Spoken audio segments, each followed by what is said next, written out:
Republicans in Congress have drafted legislation that would force unionized rail workers to accept a new labor contract and strip away their right to strike. And one of the top Democrats in the House, Majority Leader Steny Hoyer, also said that lawmakers have a role to play in averting a labor strike, which could begin as soon as Friday when a federally mandated cooling off period expires. The Federal Railroad Administration estimated that a work stoppage could cost the U.S. economy $2 billion a day. Both the Labor Secretary, Marty Walsh, and Transportation Secretary, Pete Buttigieg, are involved in negotiations, and there are reports that even the president himself is making phone calls as well. The solution here, though, is a rather easy one. Give freight train workers some dang days off. Let them go see a doctor or attend to family emergencies if they need to, because currently they can't. For months, rail workers have been agitating for relief from their grueling schedules that put them on call 24/7 and at risk of termination if they can't come in. But a presidential emergency board set up to negotiate a new labor contract between the unions and the extremely profitable rail companies didn't offer anything constructive to address the exploitative schedule workers are enduring. Of the dozen unions involved in contract talks, leadership in 10 of them have tentatively agreed to a framework for a new contract based on the emergency board's recommendations, although individual members of those unions still have not had a chance to vote on any new agreement. The two biggest rail unions, which represent engineers and conductors most subjected to the brutal scheduling, have not agreed to any framework. The Brotherhood of Locomotive Engineers and Trainmen and the Smart Transportation Division, which combined represent roughly 60,000 workers, could still go on strike Friday.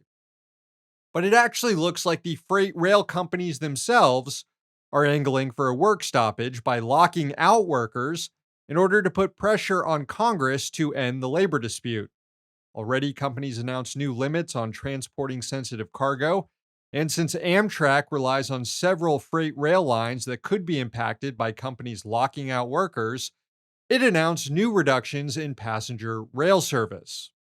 All of this occurring during a cooling off period in which such activity by both the unions and companies are prohibited. The unions accused the rail companies of corporate extortion. They said that while bosses can't lock out workers until Friday, they are currently, quote, locking out their customers and further harming the supply chain in an effort to provoke congressional action.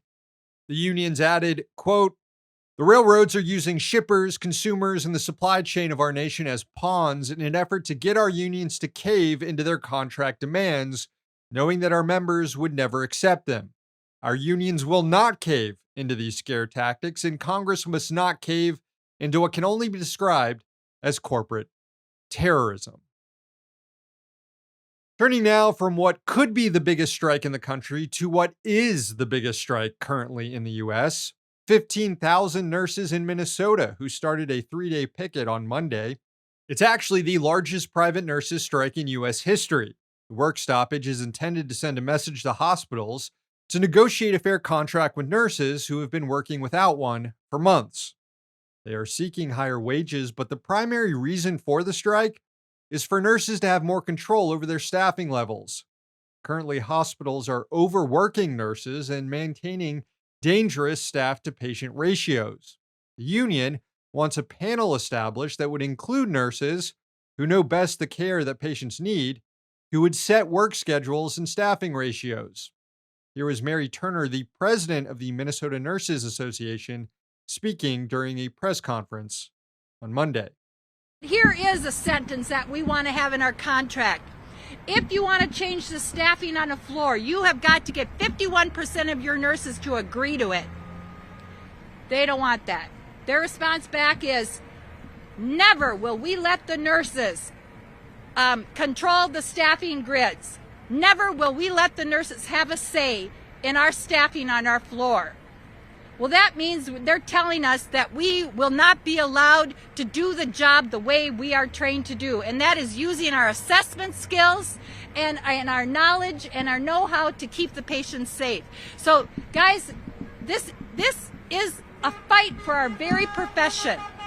According to the union, 15 hospitals across the Twin Cities and Duluth are affected by the strike.